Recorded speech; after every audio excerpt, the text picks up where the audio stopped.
Voz del presente. Con Ezequiel Adamovsky, la actualidad política con perspectiva histórica. Bueno, muy bien, le damos la bienvenida a Ezequiel Adamovsky. Hola, Eze, ¿cómo va? Hola, ¿qué tal? ¿Cómo están? Bien, todo bien. Hoy un día especial tocó. Un día especial, sí, vamos a aprovechar para hablar un poco de historia a propósito de la efeméride del día. Hoy es el Día de la Tradición, nada menos, que es en homenaje al natalicio de José Hernández, autor de Martín Fierro. Así que vamos a hablar un poco de esa efeméride que tiene una historia que en parte es más conocida, ¿no? La efeméride la propuso una agrupación tradicionalista que se llamaba Bases a fines de los años 30. Ya para ese entonces había habido varios intentos de afirmar al gaucho como emblema nacional y al Martín Fierro como el gran poema argentino. En 1913 Leopoldo Lugones, que era un intelectual y un poeta súper importante en la época, ya en ese momento embarcado en un giro político hacia la derecha, había propuesto que la obra de Hernández fuese considerada el gran poema épico de la nación, la mejor expresión de las verdaderas tradiciones argentinas.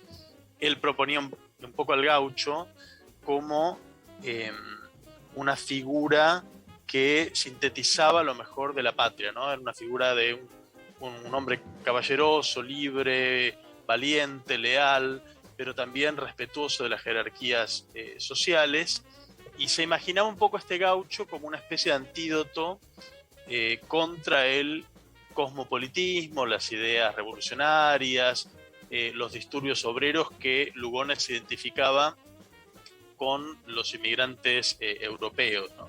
Erróneamente porque la huelga la hacían todos, pero...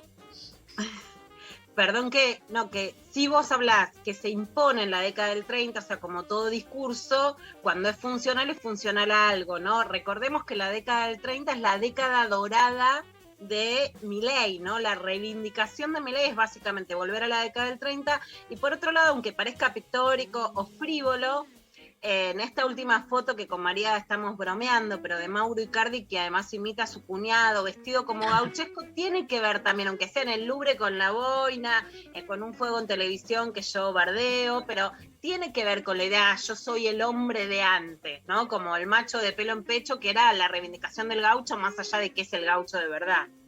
Exactamente, bueno, de hecho Lugones además contraponía al gaucho como figura viril, masculina, con esos inmigrantes que él consideraba afeminados, ¿no? Había toda una cosa de la tradición relacionada con lo masculino y por supuesto con el conservadurismo. Lo afrancesado, ¿no? Que se dice, claro, digamos, afrancesado, sí, claro, como sinónimo de gay. Es interesante igual que cuando Lugones lo propuso, la sociedad recibió con bastante frialdad esa idea.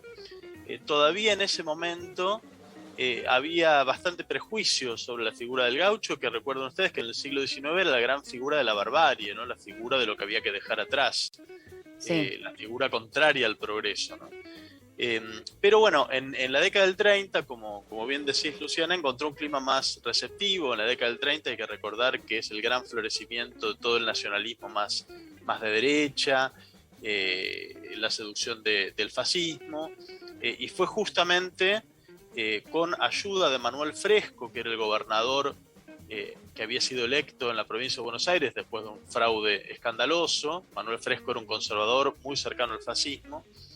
Con colaboración, digamos, de esa fuerza política, es que finalmente llega a la legislatura de la provincia de Buenos Aires la idea de tener un Día de la Tradición, y en 1939 le dan sanción legal. Y se acompaña ya ese mismo año de la fiesta de la tradición, que se realizaba, bueno, sobre todo en La Plata, pero en muchas otras ciudades también, con toda esa parafernalia gauchesca, ¿no? De desfiles de jinetes, carreras de caballos, sortijas, fogones, asados, artesanía, todo eso. Arranca en el 39, por ahora solo en la provincia de Buenos Aires. En 1943, el que era ministro de Justicia y Instrucción Pública, que era Gustavo Martínez Subiría, otra persona muy de derecha, antisemita, lo decreta, lo hace extensivo a escuelas de todo el país, y 5 años más tarde un decreto de Perón finalmente le da alcance nacional, como efeméride de alcance argentino, ¿no? Ahí concluye un poco el ciclo, y el gaucho, y particularmente encarnado en este poema que es el Martín Fierro, se convierte en un emblema oficial de la Argentina. Y uno podría contar esta historia como un triunfo del nacionalismo más de derecha, encarnado por figuras como Lugones, Fresco, Subiría y demás.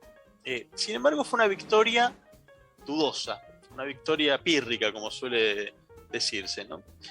Porque en verdad hay una historia anterior de este emblema, mucho antes que Lugones y que la derecha le prestara atención al emblema, al gaucho, como emblema político, emblema nacional. El gaucho ya era un emblema popular, era un héroe popular mucho tiempo antes, desde que apareció la primera parte de El Martín Fierro en 1872, que apareció como un folleto barato, circuló enormemente entre el público de clase baja, y muy rápidamente eso dio lugar a todo un fenómeno editorial de folletos baratos con decenas de historias distintas de gauchos matreros, gauchos alzados, gauchos malos, muy parecidas a Martín Fierro, a Juan Moreira y a tantas otras.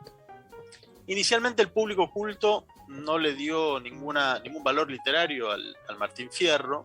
Fue esa gran circulación popular lo que hizo que se fuese abriendo camino. Fue ese consumo popular que ejercían tanto las clases bajas criollas como también los inmigrantes que compraron estos folletos de historia de gauchos con igual interés, y que veían un poco en estos gauchos rebeldes una especie de vindicación de la gente común, la clase baja, frente a un Estado oligárquico que los excluía y los oprimía por igual, ¿no? Antes de ser un emblema nacionalista, el gaucho fue un emblema antiestatal y anti-oligárquico, ¿no? El enemigo del gaucho es siempre el funcionario, el policía, el militar, el de arriba, ¿no? Ahí me hace acordar al Gauchito Gil, ¿no? Que es otro gaucho, también un santo popular ya hoy en día, que es como la reivindicación contra la policía. Exactamente, el Gauchito Gil es uno de una serie muy, muy larga de figuras de gauchos justicieros, algunos de los cuales, como Gil, pero hay muchos más, fueron convertidos incluso en deidades, ¿no? en santos. Bueno, Juan Moreira aparece también. Me hiciste acordar que el año pasado cursé una materia en la Facultad de Cultura Popular y Cultura Masiva, donde veíamos un poco lo que fue la historia de Juan Moreira, particularmente a partir de la película de Leonardo Fabio, donde está muy bien registrado y enunciado esta cosa como del héroe antiestatal, o de cómo se posicionaba frente a toda esa cuestión más quizás burguesa, ¿no? que aparecía. Está muy interesante. Claro, es una especie de héroe justiciero que con su cuchillo demostraba más valor y más justicia que la ley del Estado, ¿no? Eso es lo que dice Martín Fierro, eso es lo que dice Juan Moreira cuando uno lo lee. Lo que denuncian es que la ley del Estado es injusta y que entonces hay justicia en que el varón gaucho se abra camino a los faconazos con su propia verdad, ¿no? Y no vamos a dejar de nombrar un hito, que es La China Iron, que es el libro de Gabriela Cabezón Cámara, que, bueno, para mí es uno de los mejores libros, ¿no? el que más regalo, que además está escrito en la tradición gauchesca, pero que es la China, o sea, la adolescente que en realidad toma de esposa al Martín Fierro, que nadie contó su historia, que ella le cuenta que abandona a Fierro y se va con una inglesa, y ahí, bueno, sí, todo lo que sucede ahí, ¿no? Maravilloso libro, tampoco me canso de recomendarlo y de regalarlo yo. Me encantó, además lo uso en mis clases, es una belleza. Ese libro es una de las tantas apropiaciones de la figura del gaucho, de la voz gauchesca o de los temas gauchescos, con un contenido políticamente muy perturbador, subversivo, inclusive uno podría decir.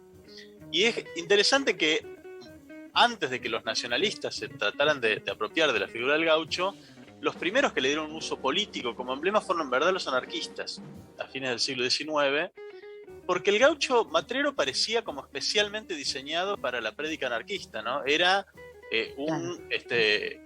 fugitivo, su enemigo eran los policías y los militares, era una figura antiestatal, denunciaba la expansión de los alambrados que le quitaban su libertad. Digamos, parecía como ideal para los anarquistas le sacaron todo el provecho posible como héroe popular anticapitalista, y también lo hicieron otras fuerzas digamos, obreristas, plebeyas, de centro izquierdo, de izquierda, sectores más obreristas de la UCR, el lencinismo y el cantonismo en Cuyo, incluso el Partido Comunista utilizó mucho la figura del gaucho rebelde como una figura revolucionaria, ¿no? Mucho antes entonces de que fuese artículo de una prédica conservadora, el gaucho circuló como un emblema subversivo, se había ganado un lugar como héroe popular, y en verdad fue justamente por eso que los sectores más de derecha se vieron en la obligación de tratar de apropiarse de esa figura que ya tenía una popularidad enorme y orientarla en otro sentido político. Y la verdad es que nunca le salió del todo bien esto. Es muy gracioso cuando uno lee, por ejemplo, a los sectores más nacionalistas promilitares de la década de 1930, cuando empiezan a usar el Martín Fierro para su prédica nacionalista, los malabares que tenían que hacer para justificar que estaban glorificando la figura de un desertor, ¿no? Justamente, si algo no le gusta a un militar es un desertor, pero además un desertor como Martín Fierro, que uno lee el poema y habla pestes de los militares argentinos, dice que son corruptos, dice que no tienen nada que ver con la nación, para no mencionar el hecho de que además ensartó con su cuchillo a cuanto militar y policía se cruzó por su camino. Era realmente muy difícil convertir en un emblema conservador, nacionalista, militarista, a un gaucho que en verdad estaba diciendo más bien lo contrario. Finalmente el gaucho entonces se convierte en un emblema nacionalista, estatal, oficial, y el Martín Fierro como parte de ese culto adquiere la centralidad que todavía hoy tiene, pero nunca pudo ser políticamente controlado en el sentido que esperaban estos sectores. La figura del gaucho, el gaucho en armas, por ejemplo, el gaucho montonero, inspiró, por ejemplo, muchas de las contrahistorias revisionistas que se escribieron en contra de las versiones oficiales de la historia.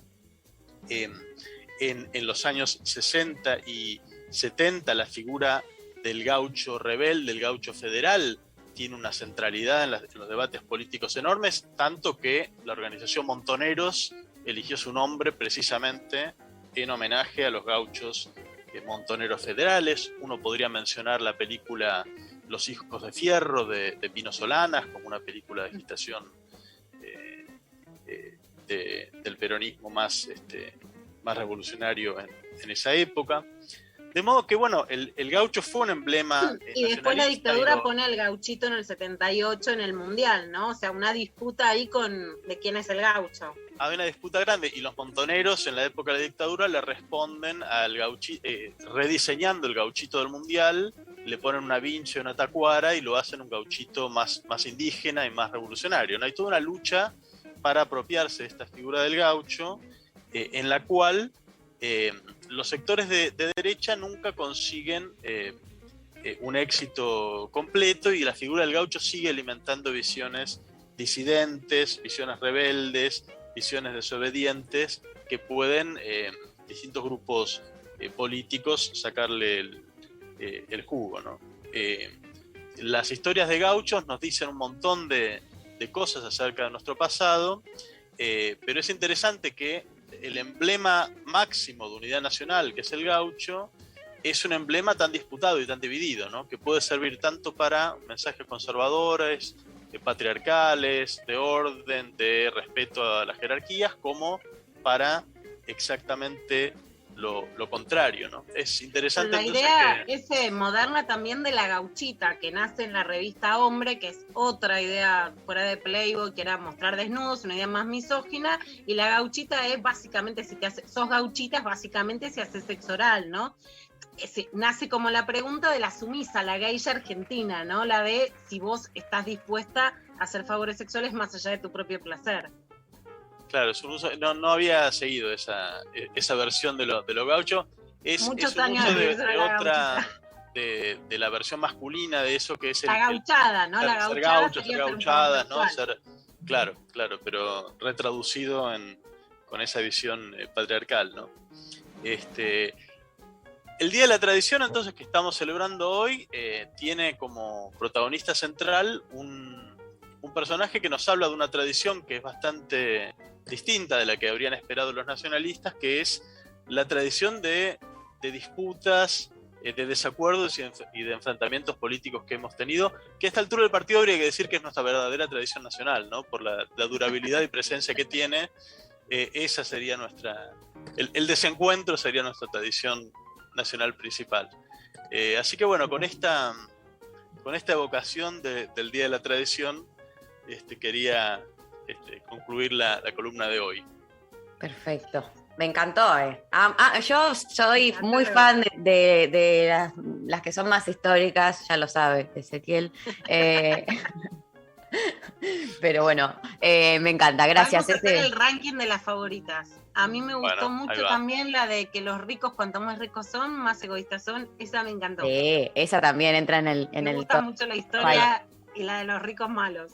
Mira, me gusta lo del ranking, ¿eh? Tenemos que establecer el ranking completo. Gracias, Eze. Bueno, una